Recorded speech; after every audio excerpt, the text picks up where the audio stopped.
Olá, bom dia a todos e a todas. Eu sou Igor Sacramento. Estou aqui mais uma vez para uma live sobre saúde, que a gente vai discutir hoje um tema muito importante nesse momento que a gente está vivendo de quarentena, né? Que é a questão da saúde mental numa abordagem psicológica comparada, né? Em diferentes grupos etários, dos jovens, as crianças e os idosos. A gente vai conversar hoje com a psicóloga e pós-doutoranda em Comunicação e Cultura pelo FRJ, Maria Lívia Roriz, né? E a nossa dinâmica é a mesma, né? A gente vai, eu vou fazer algumas perguntas para ela, e vocês têm também aqui pelos comentários a possibilidade de fazer perguntas também e enriquecer o nosso debate, tá bom? Vou convidá-la aqui para nosso papo.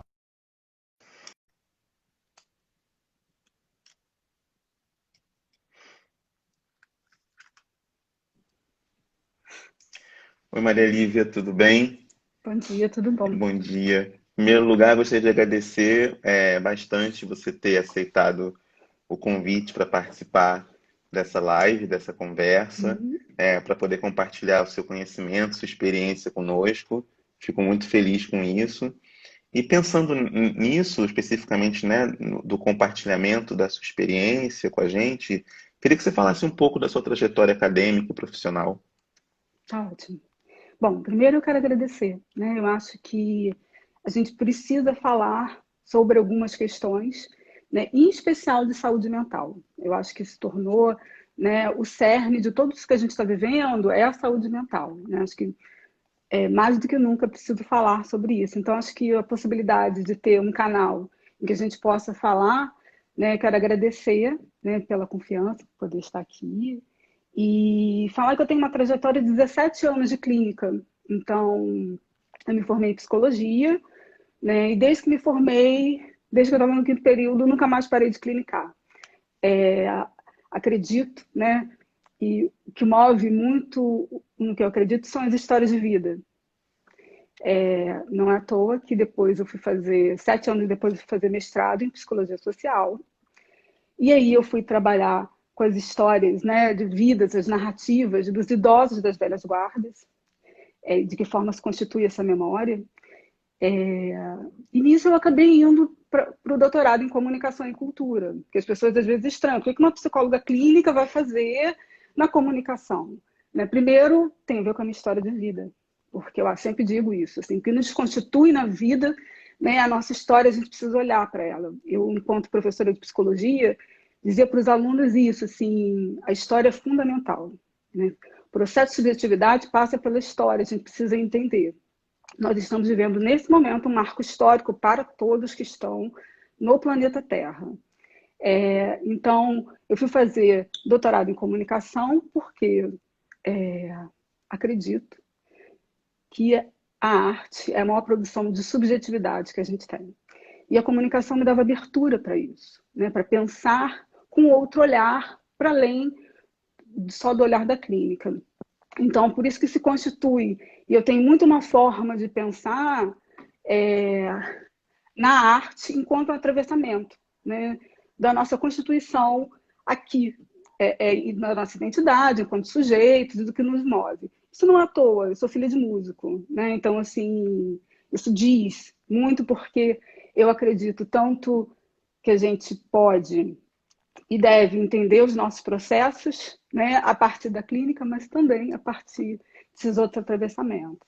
Por isso eu tenho, né, esse percurso tanto da clínica quanto e também um percurso acadêmico de sala de aula, né, no curso de psicologia, na comunicação, na história da comunicação, e aí me faz também ter um olhar muito não só voltado para um sujeito, mas nos sujeitos, né? Como nós estamos nesse mundo.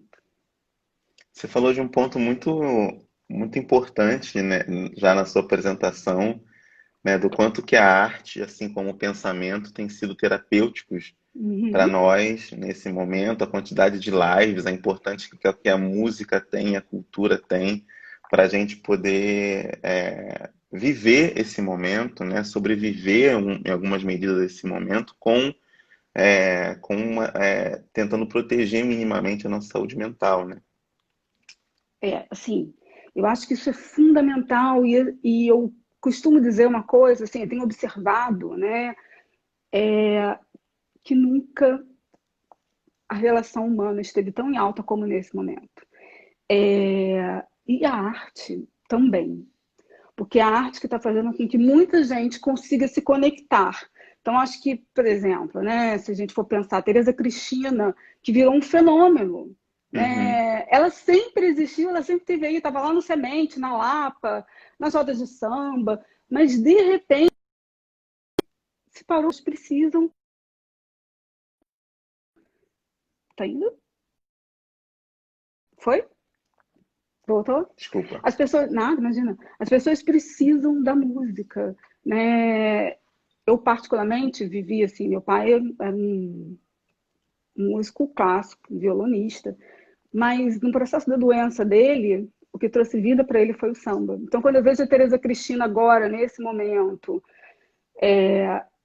todos os dias ela faz live, né? E todos os dias as pessoas entram para ver, para escutá-la, e ali você sai de um panorama do medo. A arte tira a Uhum. gente de outros panoramas que a gente vive no mundo. A gente não vive só o Covid, a gente vive vários panoramas que nos amedrontam, né? Acho que tem uma coisa do ser humano, e não só do ser humano, do ser vivo, né?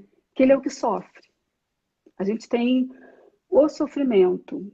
Então, a gente vive o sofrimento. A forma como a gente vai viver esse sofrimento é que é a questão. E a arte nos tira desse patamar do sofrimento.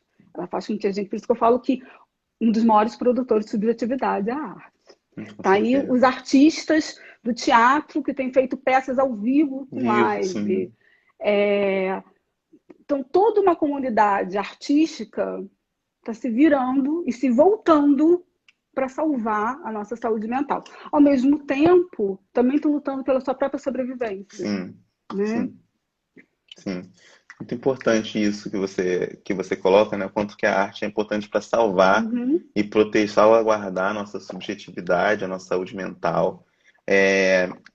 E outra coisa na sua apresentação que você já falou foi da sua experiência de 17 anos como psicóloga clínica, né? Como é que isso afetou, como a pandemia afetou, né, a sua clínica, né, a sua Uhum. atividade de trabalho? Então, primeiro eu acho que quando chegou a pandemia, e eu estava pensando nisso, né, quando você fez a proposta, que nós estamos vivendo no mundo, no planeta, né? A gente está vivendo isso há 6 meses. Eu não tinha me dado conta ainda que a gente estava vivendo esse processo há 6 meses. No Brasil, nós estamos vivendo literalmente isso há 90 dias, né? Vou fazer Uhum, agora, por essa semana fazem 90 dias efetivamente. A gente não estava acreditando, estava achando que estava muito longe, né? Tinha uma coisa muito, isso é na China, nossa, é na Itália. uhum, E aí foi uhum, chegando. E quando chegou, todos nós, né, nos encontramos nessa situação adversa, né? Não é, a gente está vivendo o que pode, né? Eu sempre digo isso, a gente faz o que é possível. Então, a clínica em si, que é uma clínica que até então, no meu caso, né? Muitas pessoas já usam o recurso do teleatendimento. Eu, como de uns 3 anos para cá, muitos pacientes começaram a mudar, né, de país. Eu até uso com alguns pacientes isso, o teleatendimento já há um tempo, mas eu não acho que ele seja o melhor. Eu tenho que ser muito uhum, sincera quando eu digo isso. Mas na hora que chegou a pandemia, que eu me dei conta, eu falei, bom, a gente vai precisar trabalhar e vai ter que mudar o curso, né? Então, o setting terapêutico, que é o lugar mais importante para um atendimento, aliás, os settings, né? Assim, a grande questão que a gente está vivendo agora são os espaços. Ele vai ter que se transformar. E ele se transformou, né?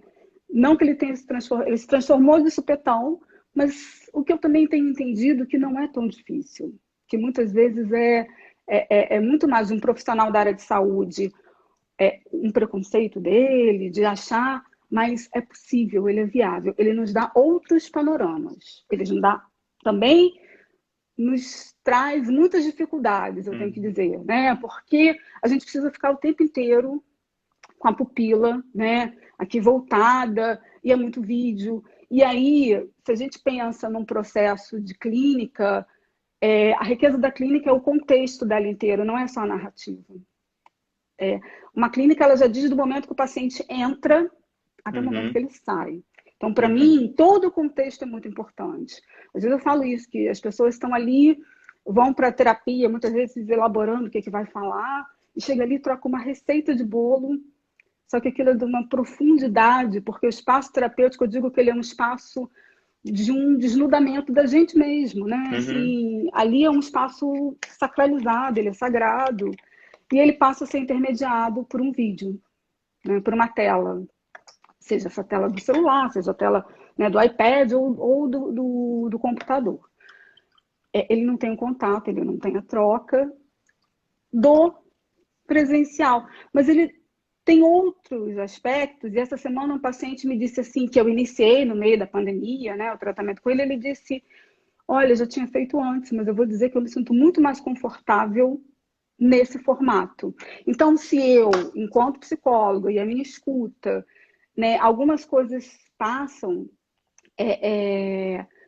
deixam, né, não se deixam ver, outras são muito enriquecedoras, como, por exemplo, antes, a casa desse paciente era o lugar da minha imaginação. Ele descrevia e eu imaginava, né, enquanto isso. Agora, eu efetivamente peço, em alguns momentos, que eles me mostrem, né? Vejo foto na parede e aquilo também passa a ser um conteúdo. Então, ele afetou, a gente mudou, mas a gente mudou e não quer dizer também que isso seja ruim, né? É importante que a gente entenda que, nesse momento, precisa cuidar da saúde mental. De que forma nós vamos cuidar é a questão. Então, assim, eu sempre falo para os meus pacientes, agora a gente faz o que pode. O que a gente tem é isso aqui. Né? Então, é o formato que a gente tem e que eu acho, me dá a sensação de que vai perdurar, mesmo com tudo isso acabar. Assim, algumas pessoas vão se sentir mais confortável fazendo dessa forma. Né? Isso também precisa ser respeitado. Uma outra coisa, Igor, que eu acho que é importante da clínica, né, e é fundamental, é a escuta.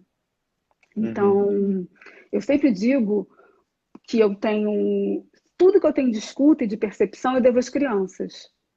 Porque eu comecei a minha trajetória atendendo crianças, muitas crianças, eram muitas. Hoje eu não atendo mais criança, mas assim, tudo que eu tenho eu devo a elas. Porque você precisa entrar num outro território que você já não vive mais, né? Então você precisa se transformar ali, e para se vincular àquela criança, você precisa entender o que passa no universo dela. Isso muda a escuta da gente, muda a percepção. Né? Então, se eu tenho hoje, e se estou aqui nesse momento, podendo atender, trabalhar por vídeo, também tem a ver com isso. Porque esse paciente que está do outro lado está cheio de estímulo. Está com o celular, está com a televisão ligada na Globo News, está com não sei o que. E você precisa chamar atenção, né? No sentido de, olha, esse é o seu momento. E é muito parecido com a questão do lúdico da criança, porque, né, tem várias entradas, várias percepções, e com vídeo também. É muito bom isso que você está falando, porque tem uma dimensão que é, né, o cerne da nossa conversa hoje, que você toca bem, que é a questão da saúde mental, né, no contexto do isolamento. Em maio desse ano, né, mês passado, a OMS ela divulgou um relatório com um alerta muito importante, né, convocando a sociedade, os profissionais de saúde, aos estados, que se preocupem, para além da pandemia, com a saúde mental. E ela considerou, nesse alerta da OMS, ela considerou que nesse âmbito da saúde mental, os grupos mais vulneráveis são as crianças, os adolescentes e os idosos. Queria que você falasse um pouco sobre isso, assim, como que esse contexto de isolamento afeta essas faixas etárias, as pessoas nessas faixas etárias, especificamente. Então, eu acho, né, que o mais importante que a gente tem na vida é a saúde mental. Nota, eu escolhi ser psicóloga, né? Assim, acho que o que dá estrutura para o ser humano, né, é a saúde mental. Eu tenho falado com algumas amigas, psicólogas, e no final a gente fala assim, se cuida, porque a gente não tem estrutura psíquica para mais nada esse ano. E é verdade, né? Assim, e algumas faixas etárias ficaram mais afetadas, sim. Por quê? Porque uma coisa somos nós adultos, que, e para nós está sendo muito difícil também, né? Para todo mundo, nós somos Uhum, privados. uhum, Nós somos privados, nós não temos. O Covid não nos dá uma coisa que a sociedade, né, contemporânea quer controlar tudo, quer controlar o tempo, quer controlar. A gente começa pelo controle da televisão, né? A uhum. gente quer controlar o outro, a gente tudo cronometrado. E aí o que ele diz é: vocês não têm mais o controle de nada, né? Se a gente não tem o que é palpável, a angústia é muito maior. Então, mas nós adultos, de alguma forma, conseguimos lidar com isso né? Tem que trabalhar, tem que fazer um monte de coisa junto Uhum. ao mesmo tempo e você acaba lidando com isso. As crianças não, né? Assim, de repente, aquelas crianças e das mais variadas faixas etárias, porque uma coisa é uma criança de 1 ano, outra coisa é de 3, outra coisa é de Uhum, 7, outra uhum, coisa é de 10. Então, assim, elas não entendem da mesma forma. O que elas começaram a ver são pais que ficam apreensivos, né? E é óbvio que elas percebem isso, as crianças percebem tudo. Eu acho que isso é importante, porque às vezes a gente lida com uma criança como se ela não estivesse entendendo. Ela exatamente. está compreendendo tudo. Então, a grande questão é como passar para as crianças isso, porque de uma hora para outra, aquelas crianças que são vinculadas com as suas babás, com as pessoas que cuidam, as avós, com o círculo dela social, foi Os privado. professores no colégio, os colegas na escola. Exato. De uma hora para outra. Disseram para ela que ela não ia poder mais sair de casa. Então, assim, eles foram afetados, né? E eu percebo isso, por exemplo, eu estou na casa dos meus pais, e é um prédio pequeno em que tem. Só que tem muitas crianças, dois apartamentos com crianças. E eu percebi que eles ficaram completamente irritados, sem saber, né? Em um determinado momento, sem querer sair de casa. Então, Uhum, as crianças, elas, de uma hora para outra, foram privadas do contato com o outro, e esse outro, né, o outro da vinculação com quem elas são vinculadas, que é isso que você falou, criança precisa de criança, não é à toa que criança fica encantada com o bebê, uhum, porque eles uhum. precisam dos objetos de identificação. Objeto de identificação, e eles só estão vendo adulto dentro de casa. Né? De repente, passou a ter aula por vídeo, a gente vê as nossas amiguinhas e os amiguinhos pelo Zoom. Isso não é a forma como eles estão acostumados, e eles não estão entendendo isso. Por um outro lado, eu acho que teve esse primeiro momento da privação, né? Assim, o play, a pracinha. A gente precisa entender que nós nos constituímos enquanto endógenos, né? A sociedade estava muito Uhum, endógena, muito para fora. E aí a pandemia veio e falou assim, ó, a gente vai precisar fazer um processo exógeno, vamos para dentro. uhum, O adulto entende isso, a criança é muito confuso. Ao mesmo tempo, às vezes, isso foi um resgate, porque esses pais que muitas vezes trabalham absurdamente, eles estão com seus filhos, né? É, e aí, eu acho que também está se constituindo uma outra relação. Essas crianças, depois também a gente vai ver como vai ficar, porque eles estão completamente vinculados a esses pais. Eu estou falando com essa percepção, por exemplo, quando eu vejo a criança do meu prédio que não quer sair nem na rua, quer ficar com os pais uhum, dentro de casa. Então, é preciso, porque eles não estão entendendo também o que está acontecendo. Né? De repente, a uhum, gente ia na casa dos avós, agora já não pode mais. Então, principalmente, é preciso entender que essa criança percebe o que está ao redor e o que está acontecendo. Então, precisa falar com elas com leveza, é importante, né? Porque eu acho que a gente precisa entender que esse é um assunto que a gente sempre acha que o final dele é a morte, não é? A gente está uhum, entendendo agora uhum, que tem outros processos, mas precisa mostrar para a criança a importância que sim, ficar em casa agora nesse momento é necessário, e principalmente trazer uma questão lúdica. Uhum. Porque o que eu percebo também é que, como tinha a coisa da automação, né? Assim, você leva a criança ali na loja, ela escolhe o brinquedo e por aí vai. Exato. Só que criança não precisa de muito, precisa de pouco. Ela precisa, né, de atenção, de escuta, e ela precisa que você esteja ali. Óbvio que eu estou falando isso. E que sei que toda essa coisa do isolamento criou uma demanda absurda de trabalho para os adultos, né? São várias entradas de trabalho. Mas, de qualquer forma, quanto mais lúdico for para essa criança viver esse momento, melhor ela vai passar, sem dúvida. E quanto mais claro for, se ela estiver brincando com as bonecas e essas bonecas estiverem doentes, estiverem com máscara, ela está só elaborando aquilo que ela não está Uhum. entendendo. Então, ela precisa entender. Uhum. Acho que é muito interessante isso que você está falando da elaboração, né, entre as Uhum. crianças. E tem duas perguntas aqui que já foram feitas. Eu vou pegar a pergunta do Jorge, que foi a última, e fazer uma minha também. O Jorge Uhum. perguntou em relação se você vê o efeito, né, de alguma atividade específica que as crianças podem ser feitas. Eu vou emendar numa outra questão que eu já tinha em relação às crianças, que é o uso das redes sociais, né? Se por um lado, né, as crianças precisam, né, às vezes uma caixa de papelão você transforma num castelo, né? Uhum.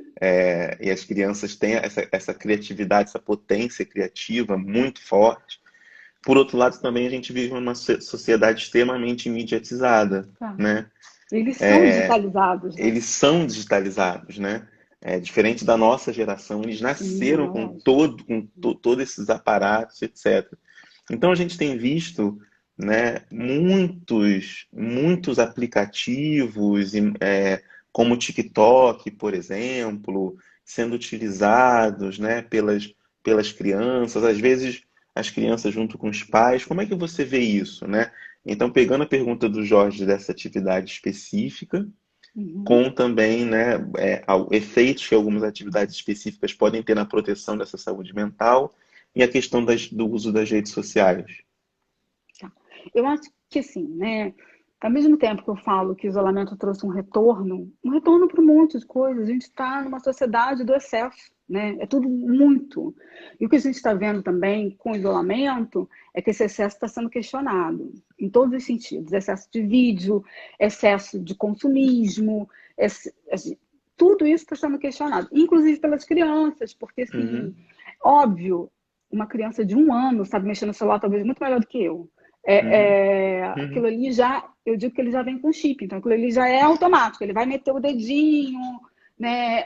Ao mesmo tempo não vai ter a grafia tão boa, porque eles são muito mais, né? Aquilo que se fala do digital, uma era do digital, uma era do digital não usa a mão, usa as digitais. isso. É, é, e ao mesmo tempo, assim, aquilo que você falou, a questão de uma caixa de papelão vira um castelo, e vira mesmo. Eu tenho uma amiga que vem postando isso, né? Ela construiu, por exemplo, uma cozinha com a filha de papelão e papel crepom. A filha dela tem 4 anos, está num apartamento de 2 quartos. Bem, não, não precisou ainda sair de casa. Então, assim, porque a mãe está trazendo o lúdico. Também mediado pelo digital, porque ela vai postando com a filha, né? Então a menina tem Uhum, 4 anos, ela vai entendendo. O excesso do vídeo, ele causa eles estão acostumados, né? E aí eu sempre digo, escuto das mães que falam assim, a gente critica até ter filho. A questão dos vídeos das crianças, né? Do fenômeno que é a galinha pintadinha, todos esses desenhos que, de fato, eles ficam vidrados e que muda muito a percepção, né? uhum, Não é a uhum, mesma percepção que a gente... são outros estímulos, mas eu acho que os dois são muito importantes. O lugar da escola é esse. A escola é aquilo que vai trazer o analógico. A escola vai trazer, né? Eu vejo, por exemplo, uma coisa, as escolas trabalham com materiais que era da minha época, Sim. material dourado para aprender a matemática, vários brinquedos, são os nossos brinquedos, né? São os brinquedos da época do Freud, o bloco Uhum, mágico. O uhum, que é o bloco uhum. mágico? Ele existe até hoje, as crianças são vidradas, né? Então, acho que isso nos mostra que a gente tanto tem que ter o digital, e ele está aí para a gente usar mesmo. E que bom que ele existe, mas também que a gente tem que ter o lúdico. E o lúdico, ele vem de todos os espaços. O TikTok é maravilhoso, porque tem uma coisa também que ele traz, né? Eu estou vendo muitos, assim, adolescentes, crianças fazendo com os pais. Uhum. E às vezes, por exemplo, esse adolescente, o espaço da rede social, ele não quer que o pai entre. Eu escuto muito em consultório, eu atendo muito adolescente, me dizendo assim, ele já começa com a afirmativa: você não tem. Não é o Instagram, é o outro. É o que eles Sim. usam direto, não é o. No TikTok, no Instagram, no Facebook. Não, tem um que eles usam direto, que eu agora esqueci, pagou. Fez É. é Então não o. sei. É. Ai, gente, esqueci. É o que nas eleições, por exemplo, a gente usou direto. Snapchat? Não. Não, não o Snapchat, é o que eles usavam muito, né? E aí Usavam se muito. transformou muito. Eles não Twitter. usam Twitter. Ai, gente, a palavra estava aqui. Então, eu, Obrigado, Roberta. eu escuto muito os adolescentes falando assim: você sabe que Twitter é pra gente, não é para vocês, né? Como se fosse um espaço de pertencimento deles. Sim. Enfim. E agora o TikTok ele trouxe exatamente um outro lugar. Ele agregou. Se antes eles não querem que aqueles pais tenham Instagram, bloqueiam, porque eles sabem bloquear os pais, enganam os pais, Uhum, né? E eles uhum. fazem da rede um movimento deles.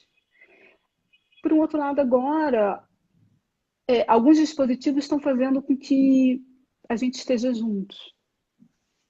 O Muito bom. TikTok é um. Sim, TikTok é um. Tem algumas perguntas. A Ivana fez uma. A Ivana fez 3 perguntas. Eu vou fazendo ao longo, tá, Ivana? Uhum. Mas teve uma que ela fez que eu achei bem interessante, que eu acho que tem a ver com isso que a Maria Lívia acabou de falar, e é essa questão das relações familiares, né?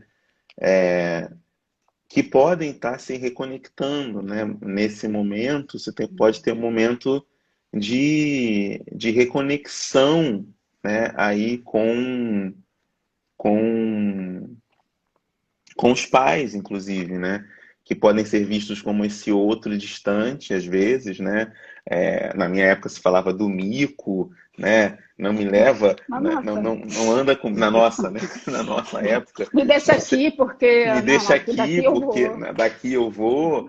Eu tenho visto com muita alegria, assim, também, muitos pais com seus filhos fazendo, brincando no TikTok, etc. Queria que você falasse um pouco, e em outros aplicativos, no Instagram, etc. Queria Uhum. que você falasse um pouco da oportunidade, talvez, e por um lado, pais que trabalham excessivamente, né, Aí e que olhar para esse pouco tempo filho. tem para os filhos, né? Uhum.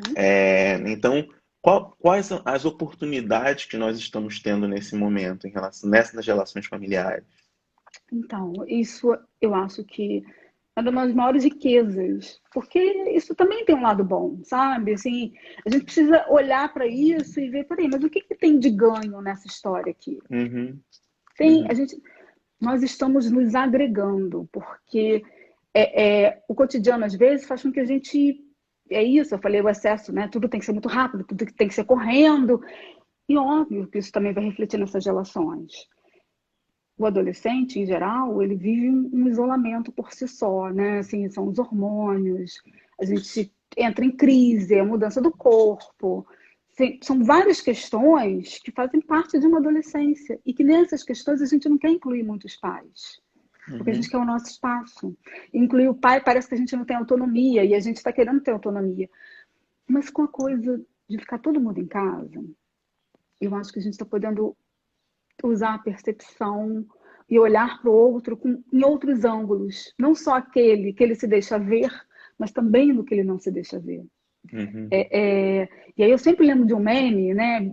dessa coisa dos excessos do WhatsApp, não sei o que dizia assim, nossa, o celular quebrou e ele reencontrou a família, e aí o adolescente na cozinha. Só que esse adolescente, o que está acontecendo agora? Ele também está com excesso de vídeo. Ele não está dando conta desse excesso de vídeo também. É muito legal poder observar isso, assim, é muito interessante poder observar isso, porque é contraditório, né? Porque eles adoram vídeo, eles estão o tempo inteiro, só que para desejam ser youtuber, né? E sabem, fazem isso Sabem, automaticamente, né? automaticamente. Assim, pegam um celular, já conversam, aquilo que para mim é muito difícil, para eles já nascem influencers, não tem problema, isso não é um problema. Mas, ao mesmo tempo, quando eles fazem isso, eles só estão se relacionando com esse celular. Uhum. E agora, assim, como está no excesso, eles estão se voltando, né? Esses pais se voltando para aproximação com esses filhos, encontrando formas de estar com eles, e isso é fundamental, porque eu acho que esse é o gancho e o maior ganho de você poder olhar por outros ângulos e também entender que às vezes ele vai precisar ficar um tempo sozinho, Sim. né? É o que eu tenho visto, por exemplo, em consultório. Eu tenho adolescentes que não estão querendo fazer por vídeo. Primeiro que o vídeo também tem uma outra coisa, questão da autoestima, né? É estressante ter que se arrumar toda hora para o vídeo. E as pessoas olham, as pessoas falam. Então, pode ver que nas escolas, muitos alunos têm desligado as câmeras. Uhum. Eles estão com essa coisa do excesso. Eu tenho um paciente que eu tenho que ligar. Tem adolescentes que não conseguem fazer por vídeo. E é muito contraditório, porque essa é a dinâmica que eles estão acostumados, mas não dessa forma. É como se fosse tomado aquilo que é deles, né? Então, eles estão também reaprendendo a lidar com isso. E, ao mesmo tempo, eles estão entendendo que os pais podem ser parceiros, e esses pais também entendendo que esses filhos, né, estão construindo sua própria identidade. Mas isso só foi possível porque a gente fez aquilo que eu falei, né, que é o endógeno, a gente veio para dentro. Porque quando a gente está muito na rua, a gente acha que a solução de um filho é vamos ali para o shopping, vamos ali comprar. Só que agora não está tão fácil. Né? E não tem mais isso nesse momento. Então, quando não tem mais isso nesse momento, o que a gente tem? A gente tem que lidar com retorno. E aí é isso. Assim, vamos fazer o TikTok, né? Vamos construir juntos. E eu falei da coisa da escuta, né? Porque ela parece que é uma escuta clínica. Não, uma escuta eu falei que eu sou apaixonada e vidrada por histórias de vida. Então, ontem, quando eu fui receber as compras do mercado, né, na minha casa, e eu fui falar com um rapaz do mercado, e ele falou assim, eu falei, nossa, mas eu nunca te vi aqui. Ele falou, não, eu já vi sim, é porque eu cortei o cabelo, porque a senhora é aquela que pergunta como a gente está e qual é o nosso nome. Então, acho que estou dando esse exemplo porque a gente precisa se reconectar. E a escuta é isso. O que ele estava me dizendo é... Eu sempre pergunto mesmo, eu acho importante saber, e para mim tem sido fundamental, quando as pessoas falam no isolamento. Eu estou muito sozinho, e aí a gente passou a olhar todo mundo como vetor, né? Nós, os adultos. Parece que todo mundo era um vetor de uma doença, e eu quero me afastar.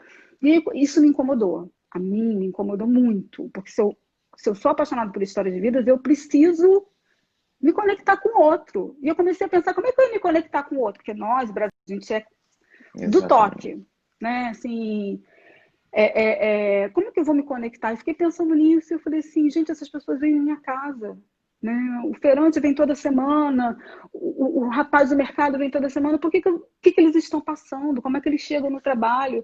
Porque eu tenho o privilégio de poder trabalhar dentro da minha casa. E eu posso, e estou em isolamento. Mas ele não. Como é que ele está enfrentando isso? Então, quando ele falou ontem, né? Nossa, a senhora é aquela que pergunta o nome da gente. E eu sei mesmo seu nome. Tanto que eu comecei. Aí eu fui pensar nisso. Eu falei, nós podemos e devemos nos conectar e escutar o outro. Isso os pais também com seus filhos adolescentes. Porque aquela rebeldia, né? Aquela raiva de estar preso. Sim, imagina um adolescente ficar preso, né? Dentro de casa. E muitas vezes a gente está falando aqui talvez de uma elite que tem espaço e aqueles que não têm, aqueles que estão todos juntos no mesmo cômodo. Como é que esse adolescente está lidando, né, com isso? Eu recebi uma ligação de uma professora, porque enquanto professora de psicologia social, eu levava muitos alunos para fazerem intervenções em escolas públicas. com os adolescentes. E aí eu recebi outro dia uma ligação de uma professora em que eu trabalhei, em desespero, porque os alunos da escola dela estavam se desesperando com essa situação. E o que ela podia fazer, né? Enquanto se desesperando, por que isso? Porque o aluno da escola particular está com um excesso de vídeo, porque tem a escola está funcionando. Tá a questão do Enem aí, né? Assim, esse Uhum. aluno da escola pública, nem sempre. Os professores da escola pública são os guerreiros, estão postando. Mas esse aluno tem condições e tem internet? Porque a gente aqui quase que não tem internet, Uhum. Uhum. né? Então, assim, imagina, eles compartilham um dispositivo quando tem esse dispositivo. Então, como é que eles estão lidando com isso também, né? Então, eu acho que essa coisa desses pais que precisam entender, né, o que está acontecendo com esse filho é difícil porque esses pais também têm as suas questões que não podem ser esquecidas, né? Mas eu acho que tudo isso fez um retorno do encontro da família se É. olhar por outros ângulos. Eu acho que é uma coisa muito importante que você falou desse encontro, é um encontro com a gente também, né? Também. Conosco mesmo, o encontro com a nossa gente, a nossa pequena comunidade em casa, né? Também esse momento possibilitou. Tem mais alguma? Eu acho que isso acabou respondendo uma dúvida que a Ivana tinha em relação à questão da escuta, né? Acho que Uhum. respondeu. Tem mais uma pergunta que a Irene fez em relação a quais são os ganhos, né, de se convencer um adolescente a fazer psicoterapia.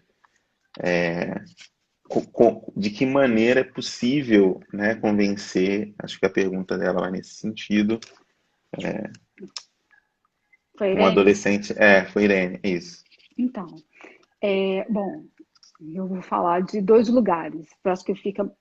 Eu gosto muito de me colocar, porque eu acho que eu estou me colocando, então, né, eu, enquanto uma adolescente, eu fui uma adolescente que fiz terapia, porque minha mãe me colocou. E eu sempre conto a história de que eu fugi da primeira terapeuta, porque eu não tinha escolhido, eu estava ali, não sabia por Ah, quê. desculpa, a Irene falou, desculpa, Irene, ganchos. Quais são os ganchos que podem, desculpa, eu falei Ah, ganhos, sim. Então, ganchos. eu acho que isso, assim, né, um adolescente que tem a possibilidade de estar, ele tem muitos, e aí você falou em ganhos, mas eu acho que ele tem muitos ganhos, porque ele já tem a possibilidade de olhar para si de uma outra forma. Isso não quer dizer que seja fácil, porque muitos vão, porque os pais acham que tem um problema, ou mesmo, muitas vezes a família não olha para si e acha que o vetor do problema é aquele adolescente. Não, ele fazer terapia é ótimo, mas a família também tem que se olhar. Então, uma forma que eu trabalho, e aí eu digo que isso veio do atendimento com as crianças, é que eu entendia que aqueles pais colocavam aquelas crianças na terapia muito como vamos solucionar o problema da família. O problema da família não é a criança. Ela não pediu para nascer, né? O problema da família é a família.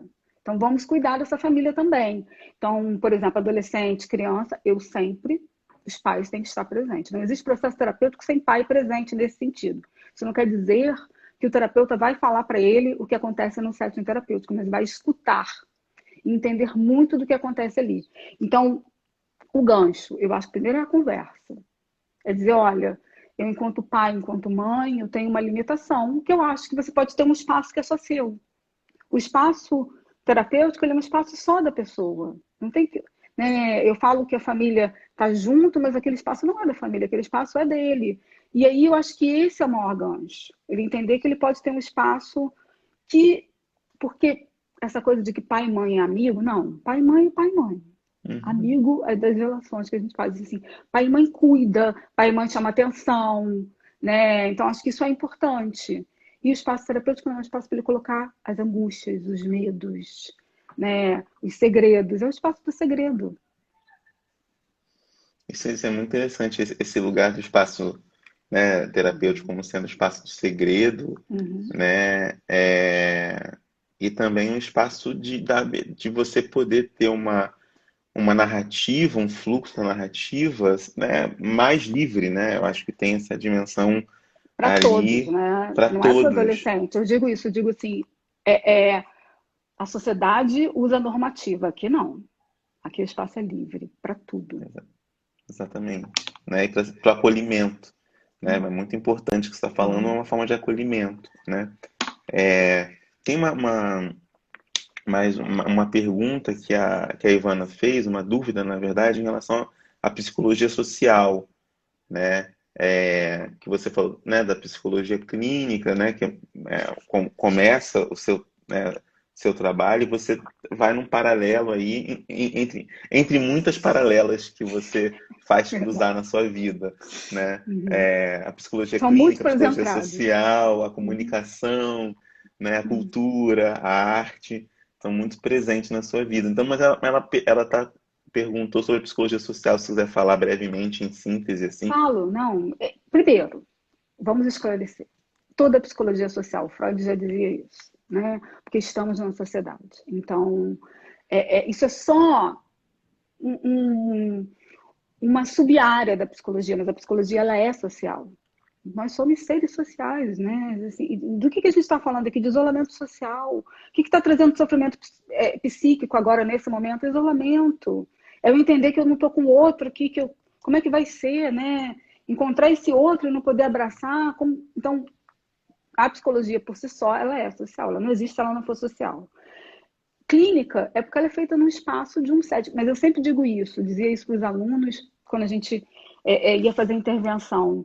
Setting é todo espaço, o espaço de Uhum. trabalho. Então, a psicologia social, essa vertente, por exemplo, que você fala que eu fui fazer o mestrado, ela trabalha com grupos dos mais diversos. Esse grupo pode ser, né, isso que eu falei, eu levava os alunos para a escola para fazer, e ali se fazia muita produção de subjetividade, assim, tinham conteúdos maravilhosos, né? Mas tem essa diferença no sentido da psicologia clínica, de um espaço clínico, analítico, mas o espaço da psicologia social, ele sempre também vai ser analítico, só que de um analítico que é uma visão mais global. Acho que ficou bem explicado. Tem uma questão que eu fiquei pensando, né, nesse momento de isolamento, né? A gente tem também, em relação às crianças, adolescentes, o desafio de um corte, né, nas conexões, né, com colegas, ou de colégio, ou do curso, ou do futebol, ou enfim. A gente tem um corte dessas relações, mas também para os idosos, isso também se produz de maneira forte, né? Essa questão do isolamento, né? A gente tem, por exemplo, idosos muito distintos, né? Idosos que a gente pode, pensei aqui, você pode me ajudar, aqueles que estão em clínicas de repouso e que em muitos momentos não recebem visita dos seus familiares nesse contexto. Aqueles que moram sozinhos, né? E que estão sendo impedidos, né, de ter, de ter relação, né, Os que moram com, sozinhos, que a família resgatou, né? Que assim, foi parar na casa de um familiar, ou seja, ele sim, perdeu a sim, liberdade, né? De estar na sua própria casa. sim, Quando a gente fala, né, de idoso, são várias entradas, né, Igor? Assim, é importante você falar isso porque um idoso que está lá numa casa de repouso, em geral, ele está também por alguma questão, né, não só às vezes porque não tem mais familiar ou porque ele decidiu estar ali sozinho, mas em especial também muitas vezes por questões demenciais, por demência senil, tá com Alzheimer. Então, ele entende o tempo de uma outra forma. uhum, Ele está muito mais voltado para um tempo passado do que para um tempo presente. E não ter a presença desses familiares, que em geral vão uma vez por semana, duas, tem casas de repouso que só tem 3 meses que eles não recebem nenhuma visita. Isso afeta diretamente, assim, eles perdem a noção espaço-temporal completamente, das vinculações, eles passam a não entender. É quando esses idosos com Alzheimer, por exemplo, perdem a companheira ou o companheiro, eles ficam sem entender o lugar deles no mundo, né? Assim, perde a noção mesmo. Esse outro idoso que foi tirado da sua casa, né? A família levou por cuidado. Ele também perde o espaço dele. É preciso que a família se atente a isso. Assim, ele tinha um espaço que era dele, de um cotidiano. Então, isso precisa ser respeitado, ele precisa ser incluído também, porque às vezes a gente entra, eu percebo muito isso aqui no entorno da janela, né? Eu Uhum. fico olhando, eu estou num bairro onde tem idosos, né? Tem as casas, e eu fico vendo, assim, outro dia uma filha estava gritando com o pai porque ele queria que ele pegasse sol, que ele precisava pegar sol, e ele dizia, mas eu não quero, agora, nesse momento, eu não quero isso ser respeitado. Eu entendo essa angústia dessa filha que sabe que a vitamina D é fundamental para esse momento, mas eu também entendo que ele fala agora, nesse momento, não pode ser que daqui a 2 minutos ele Ok. queira ir. Mas ele não quer ir obrigado, ele não é.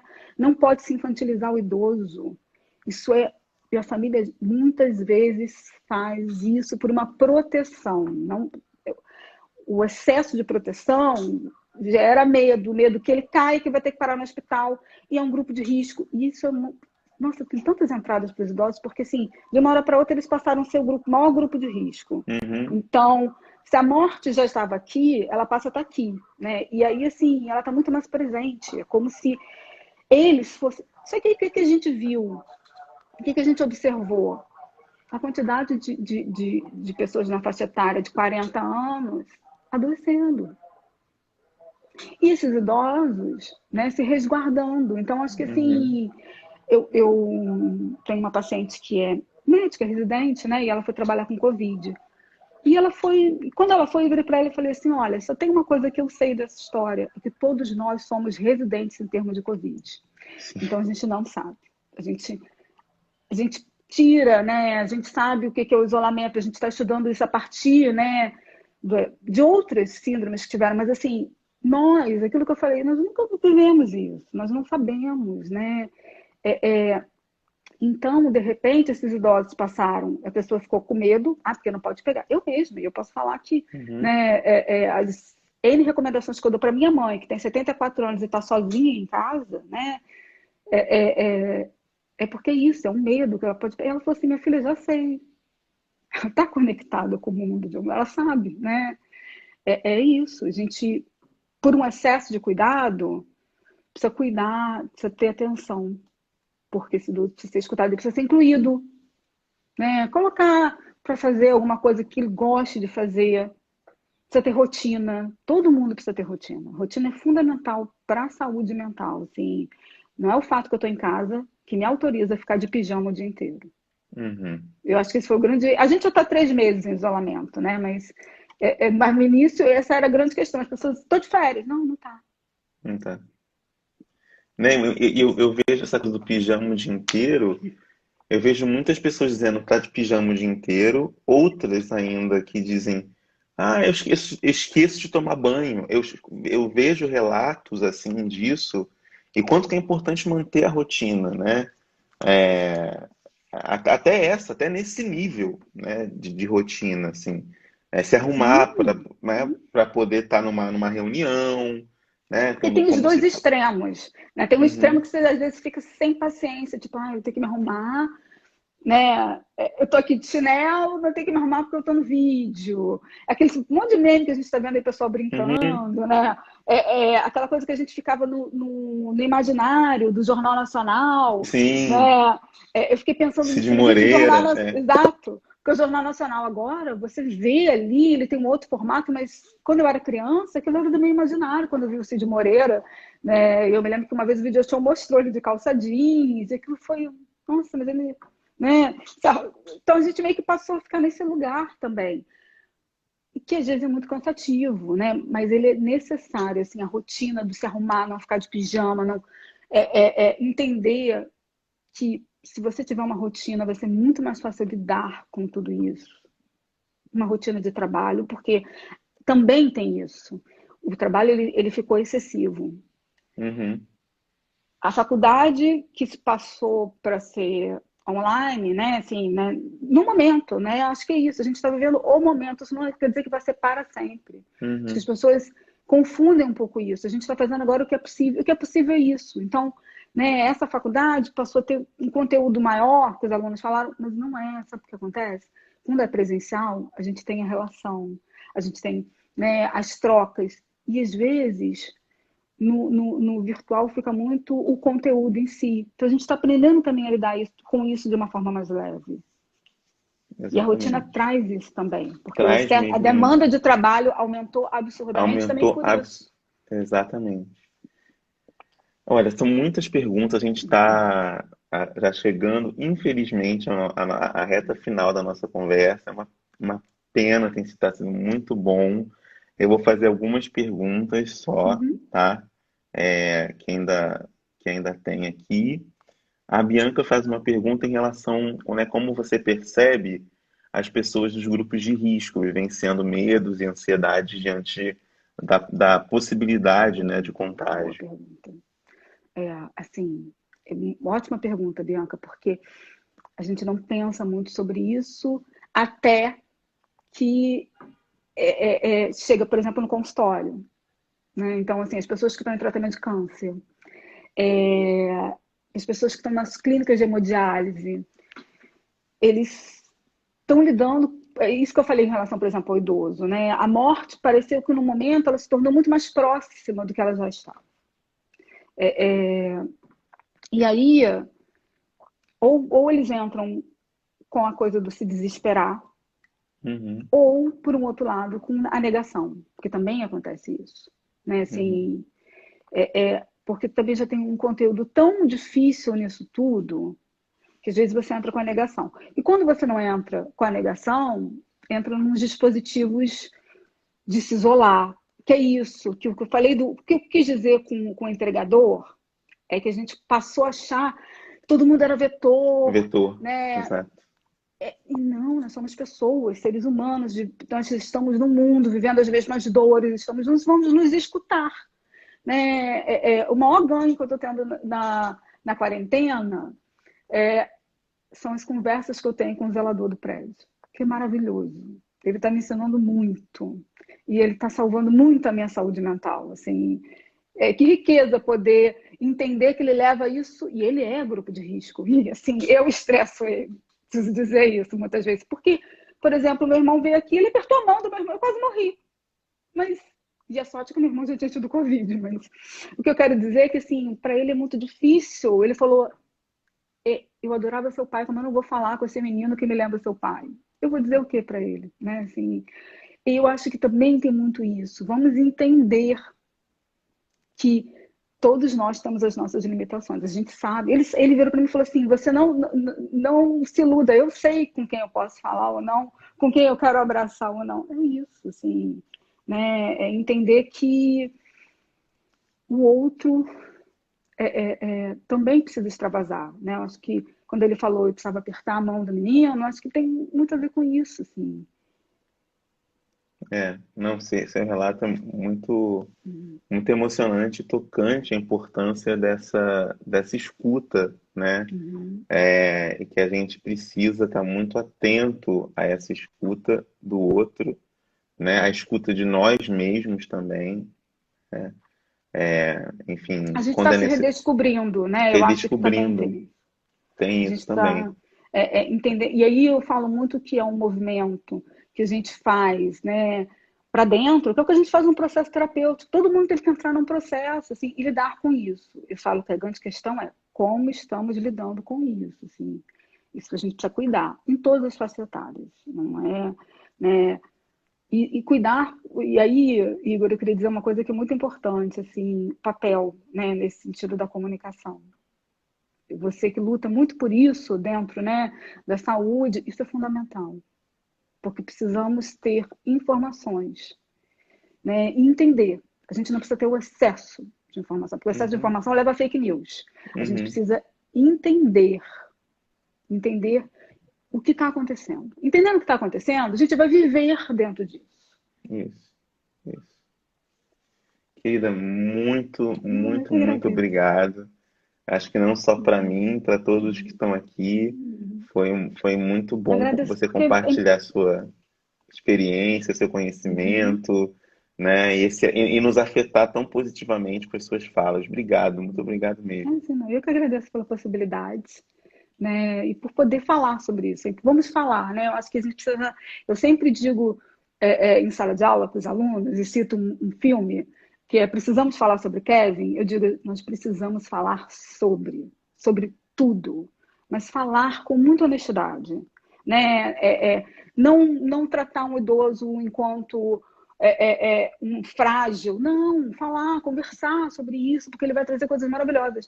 Falar com as crianças sobre isso de uma forma que Exatamente. elas entendam dentro do que elas podem entender, e aí vai ficar muito mais fácil. Com Porque é um certeza. processo difícil e doloroso para todo mundo. Difícil. Porque escutar envolve também alguém que fala. Alguém que escuta, alguém que fala. A gente precisa disso. Querida, muito obrigado Eu mesmo. agradeço. A gente está de volta na sexta-feira com Anderson Franco, às 11 horas, às 13 horas, para falar sobre a questão da relação entre atividade física e a manutenção ou aumento da imunidade. Tá bom? Mas Maria Lívia, querida, muito, muito Eu obrigado. que Um beijo para agradeço. você, um Um bom dia beijo, para querida. você e bom dia a Obrigada. todos. Obrigado. Tchau, tchau.